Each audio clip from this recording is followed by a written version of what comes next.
বাংলাদেশের এমন জয়ে ড্রেসিং রুমের সামনে এমন দৃশ্য আগেও দেখা গেছে, তবে শ্রীলঙ্কার মাটিতে এই প্রথম ট্রফি নিয়ে গ্রুপ ছবি তোলা হলো। তারপর অনেকেই তুললেন একক ছবি।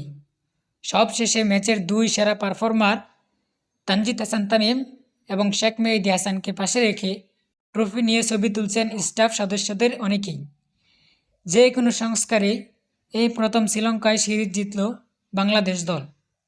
পাল্লেকালের এই প্রথম টি-20 শ্রীলঙ্কা ও ডাম্বুলার দ্বিতীয় ম্যাচে বাংলাদেশের জয়ের পর কাল রাতে কলম্বোর শেষ টি-20তে 8 উইকেটে জয়ী বাংলাদেশ পরপর দুই ম্যাচে স্বাগতিক শ্রীলঙ্কাকে বড় ব্যবধানে হারিয়ে টি-20 ট্রফি উঁচিয়ে ধরল লিটন দাসের দল বাংলাদেশ দল।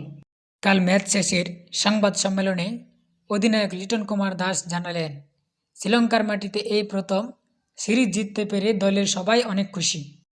অধিনায়ক হিসেবে তার অনুভূতিও দারুণ। কলম্বোতে বসেই যেন তিনি উপলব্ধি করলেন দেশের মানুষের আনন্দটাও।